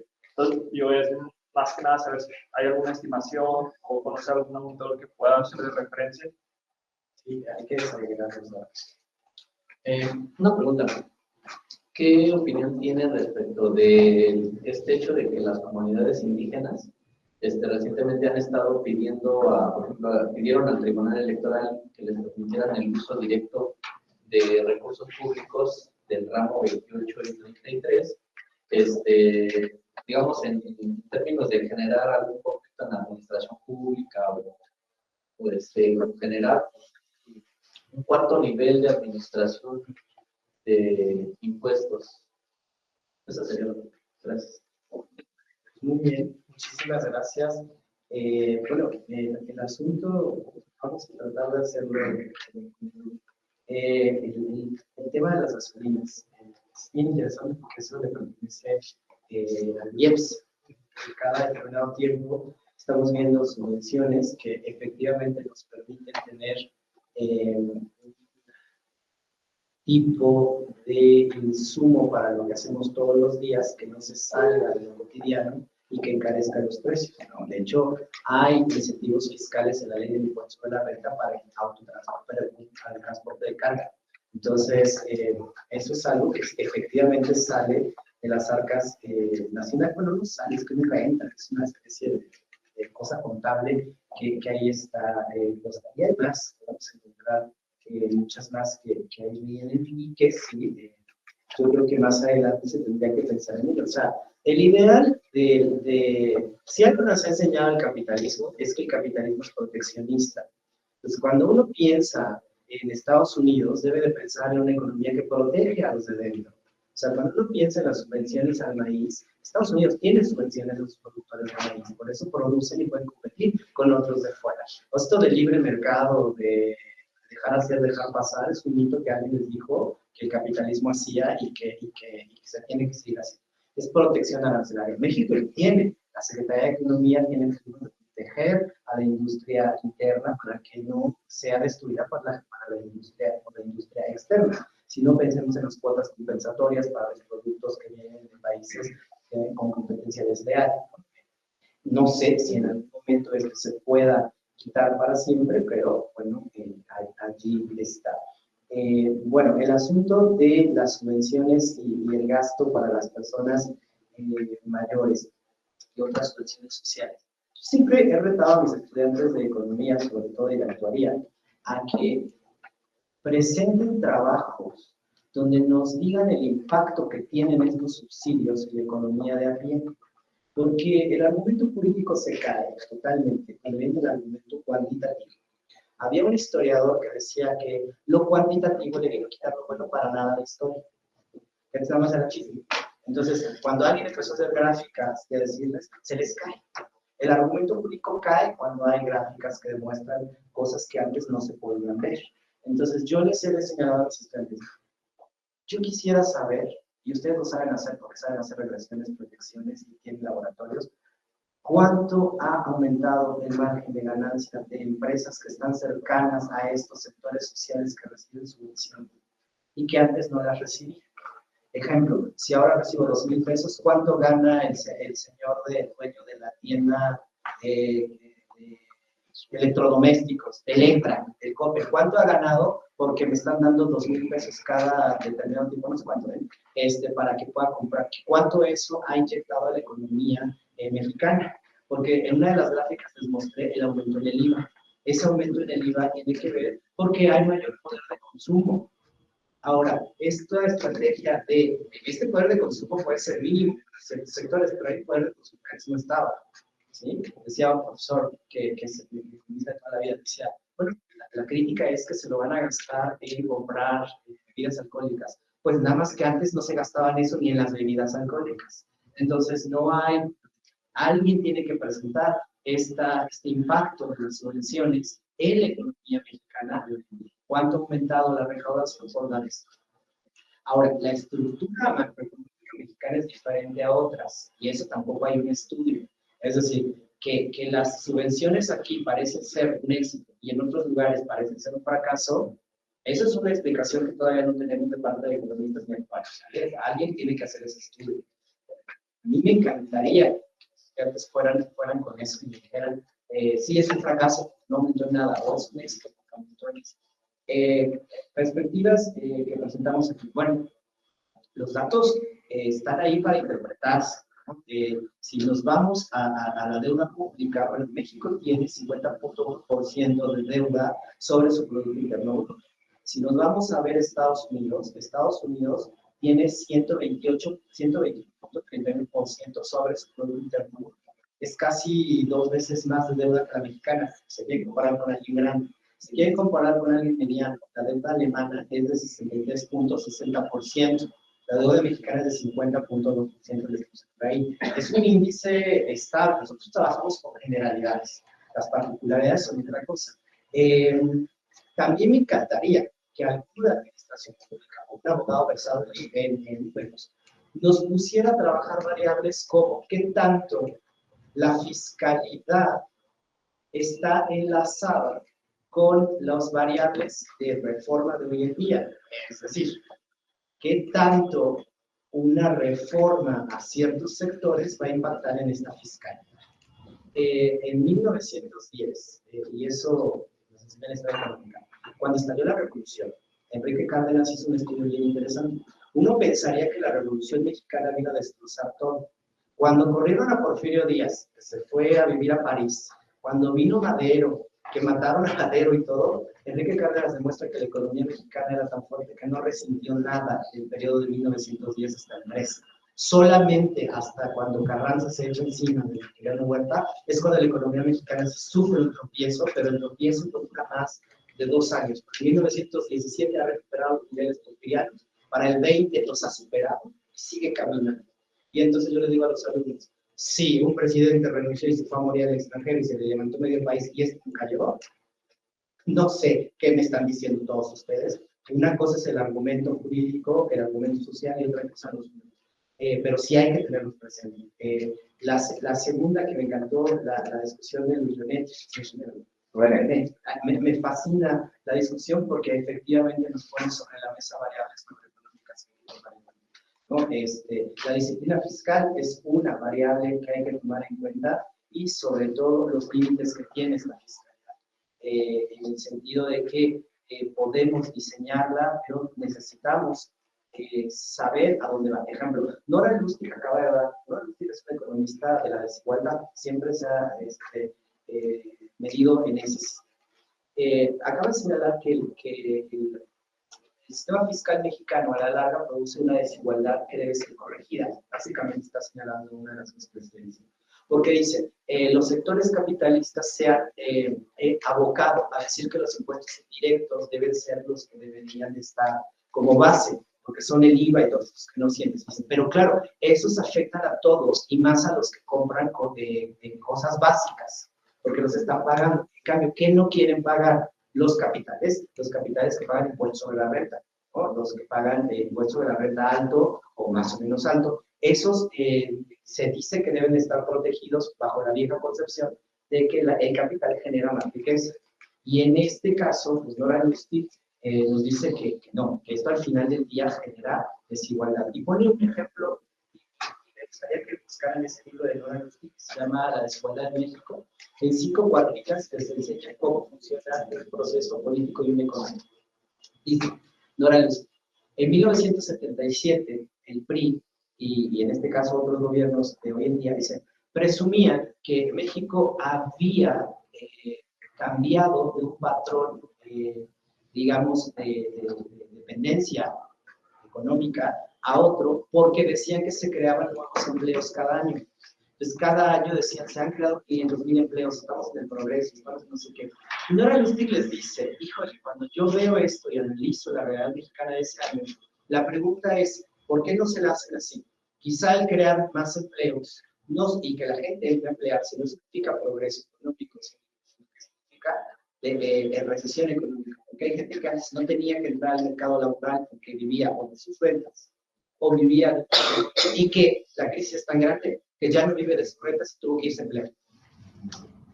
Y entonces dice, eso hay que tenerlo presente porque entonces lo que pasa cuando los gobiernos nos dicen, se han inscrito en el IMSS 500,000, pues estamos ya no con capital de antes, ya no puedo ver rentas que me dejaban porque ahora tuve que vender, me tuve que emplear, soy investigador en la NAVA.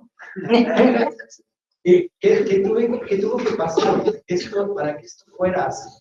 Y claro, esto es una variable macro. Lo que le decía, ¿cómo veníamos? Los datos históricos se interpretan y esto es lo que hay. Nosotros los vamos interpretando para darle un contexto. Y en ese sentido, Daniel tiene una pregunta con la que voy a finalizar, porque lo de las comunidades indígenas es una cosa que no he trabajado tanto, que además hay una respuesta por ahí de boga, pero por ejemplo, sí, Daniel, necesitamos desagregar datos. México es uno de los países con la presión fiscal más baja del mundo.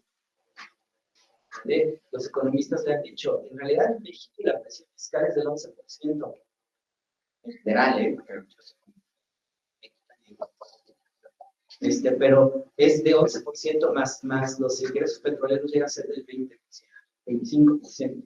Pero, pues, en general en México no se paga casi nada de impuestos. Y entonces me dirán, pero es que a mí me quita. Claro, ahí hay que desagregar y empezar. Claro, sector profesional, ¿cuándo? Sector empresarial, ¿cuándo? Sector no sé qué, ¿cuándo? Y esa desagregación nos permite tener un panorama mucho más amplio. Estos son datos generales, pero muchos de ellos se pueden desagregar en cuánto es el comercio exterior, cuánto es en frontera norte, cuánto es en frontera sur, cuántos son impuestos locales, les están haciendo impuestos locales. Por ejemplo, Chihuahua, impuesto al despepite de algodón, casi no en mi cabeza. Chiapas cobra impuestos ambientales y de turismo, y de turismo, de hoteles. Entonces, hay unas cosas que no tienen y que sí tenemos que desagregar para poder entender mucho mejor. Pero creo que ahí sí nos ayudarían muchísimo estudios mucho más específicos que nos digan cómo podemos llegar a eso. Y para finalizar, bueno, simplemente agradecerles. ¿Sí? Ay, doctor, perdóneme. Mira, doctor, yo he seguido con mucho interés su conferencia y no sé si, no creo que algo me haya distraído, pero no observo que haya hablado sobre estímulos a la inversión. También he seguido muy de cerca en ese aspecto los discursos y conferencias y oportunidades que hemos tenido de escuchar a la actual presidenta Claudia. Y esto es importante porque también es un sector que puede ayudar de una manera muy significativa a la economía. Entonces, yo me pregunto, por ejemplo, como nacional, actualmente hay mucha desmotivación para invertir. Primero se enfrenta usted al crimen organizado, la extorsión. Así ponga usted un puesto callejero afuera de su casa o ponga usted una empresa mediana o grande. Y ante esa situación estamos totalmente desprotegidos. Y al parecer, en el régimen que va a seguir una política pues muy sesgada respecto al enfrentamiento a este problema. Por otro lado, desde el punto de vista fiscal, yo estoy de acuerdo que se aumentan los impuestos en función del capital obtenido. Pero, pues, si de entrada le estás anunciando una gran cantidad de impuestos, me desanimas. Y aparte la tramitación, ¿sí? En el gobierno del presidente Peña Nieto se dijo que iban a bajar el número de trámites. Y pues yo no vi tal cosa. O sea, yo observé en varios momentos, porque yo tengo un negocio, pues no bajaba nada. Había que hacer el trámite de medios, son como 30 para abrir una tiendita, por ejemplo. Entonces, todo eso desanima mucho la burocracia, la lentitud, la corrupción, porque para cualquier trámite quieren extorsionar. Si das tanto, te lo aceptamos, y si no, pues esperas el sueño de justo. Entonces, a mí me gustaría, así como estoy hablando con usted, hablar con la actual presidenta, Claudia, que por cierto, mejor, y decirles que ella tiene un plan para animar inversiones, y también, claro, internacionales. Entonces, no sé cuál es su punto de vista al respecto. Muchas gracias, doctor. Hay unas variables que omití para que fuera un poco más amable la charla. Una de ellas es la inversión extranjera directa. El año pasado México estuvo entre los 10 países más importantes del mundo que recibió inversión extranjera directa. Yo tampoco me lo puedo explicar, pero sobre todo por lo que está diciendo, o sea, no es negar que existen problemas tangenciales que estamos arrastrando con la inseguridad, pero con todo eso, el desempeño económico mexicano, en términos macro, y por eso en el esquema que les puse, les ponía en símbolos de pregunta, si para 2024 o 2030 esto pasa de ser una economía emergente a una economía de región. ¿Por qué? Porque diría Douglas North que las instituciones económicas se transforman de dos formas, y hay dos instituciones, formales e informales. Las formales son muy fáciles de hacer, por decreto, pero las informales están tan arraigadas en la costumbre que la dependencia de la trayectoria para modificarlas es bien difícil de hacer, ¿no? El que yo no pague impuestos porque soy una persona informal. A ver, métete a la formalidad, ¿no? Porque estaba acostumbrado a no estar en la formalidad. Eso sí, eso es algo que yo no me termino de explicar. Y corro el riesgo de incluso señalar a autores que se atreven a decir que hay variables que no son de economía formal, que sin embargo son duplicantes de esa economía formal. Hay autores que señalan, hay un autor muy simpático que empieza su estudio, se llama Carlos Elizondo Maguel Serra, un texto que se llama La industria del lavado fiscal, empieza su estudio diciendo, la corrupción es mala para la economía, pues todos tenemos claro sí, y él dice, China es la economía, es de las economías más corruptas de todo el mundo, y es una economía mala. Está hablando en términos económicos, nada más. Tiene un mal desempeño económico China. Cuando hablan es que para que una economía sea eficiente tiene que ser democrática. Rusia es democrática. Entonces, estas variables que dejan fuera, que no son propias de la economía, pues cuando las analizamos así, nos dan un poco más explicación. Ahora, el asunto no es ser corrupción. Gustaría una democracia, eso es cierto. Pero entender que hay variables que son exógenas al fenómeno económico es importante. Porque yo me pregunto lo siguiente a partir de este 2024. Cuando, por fin, porque además se presume por todos los cuatro vientos que a partir de este año México es la onceava economía más grande del mundo. ¿Es cierto? Es más grande que las economías de países europeos de siglos. La pregunta es cuándo ese crecimiento económico se va a transformar en desarrollo.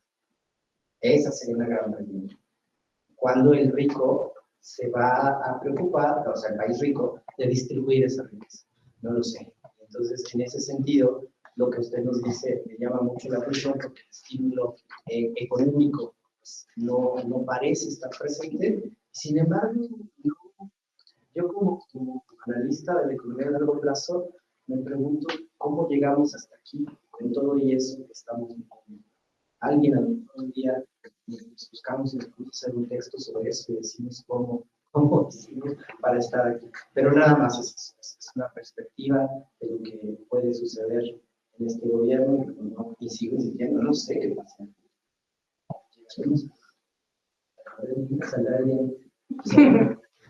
Sí, fíjate que nada más a manera ya de cierre esto que tú comentabas, al inicio del sexenio, del actual sexenio que está próximo a concluir, bueno, se hablaba de una inercia del desarrollo de la economía, de una inercia de muchas cosas, y se decía, bueno, es que ese empuje que trae la economía que se ha invertido desde hace mucho tiempo y que ya tiene ese avance, bueno, pues va a llegar, va a alcanzar a la mitad del sexenio, más del sexenio.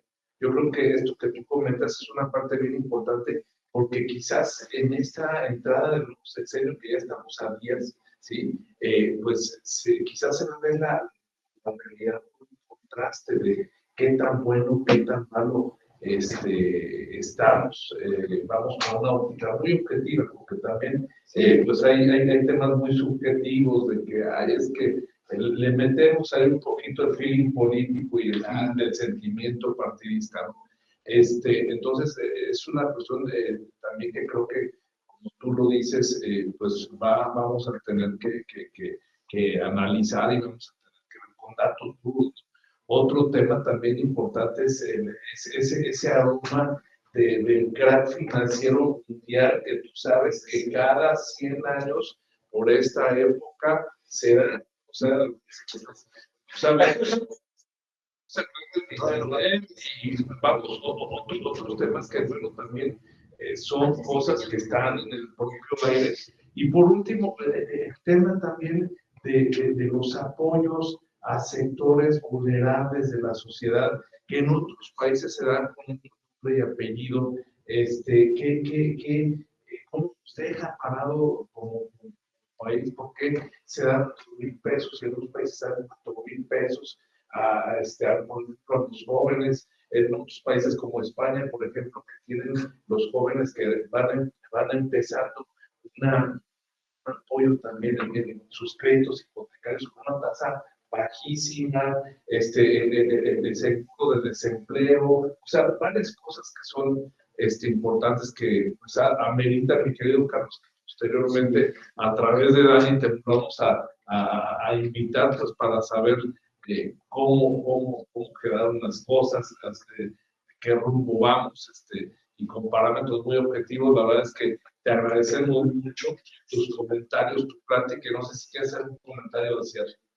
Pues no, o sea, la fiscalía mexicana, yo siempre he llamado una crónica de los deseos no cumplidos, y si algo nos enseña la fiscalía de largo plazo, es simplemente analizar las variables que en un momento dado se han dado para establecer decisiones de allí. Francisco Comín tiene un texto que se llama Historia Económica Mundial, y entonces cuando les dice a los estudiantes, ¿para qué sirve la historia económica?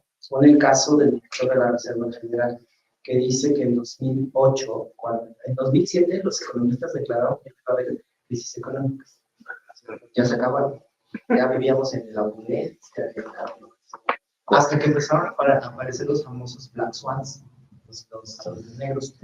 Entonces, y este señor de la Reserva Federal, cuando vio los primeros síntomas que estaban pasando con esta crisis inmobiliaria, la catástrofe, dice, yo hice mi doctorado en la crisis del 29, y cuando vi estos elementos que estaban comenzando a aparecer en la economía mundial estadounidense, tomé las medidas que el 29 no tomaron, que se parecían muy exageradas, parecían que todo el mundo me tomaba esto, se va a esto, no. Tomé las medidas necesarias, y si bien hubo una crisis, no se rescató a la plaza completamente. Entonces, si algo nos enseñará en la fiscalía de largo plazo es ver esos elementos que hay allí, por eso les tomé la primera. Sí, la revolución no tuvo este país. O sea, entonces, es algo que me enseñen datos, quiero datos, o sea, datos que me digan datos duros. Y nada, simplemente los invito a acercarse a los análisis, y a las gráficas son bien bonitas, en la cabeza. Gracias. Pues muchísimas gracias. La doctora Gabriela Rubalcaba, que te agradece muchísimo tu participación, la directora de la Escuela Judicial Electoral del Tribunal Electoral del Poder Judicial de la Federación. Agradecemos tu participación, agradecemos también a Tirando Blanche todo el apoyo que nos ha dado nuestro querido Daniel, y desde luego a todas las personas que están aquí presentes y que nos siguen en redes sociales. Muchas gracias, que tengan buena tarde. Gracias.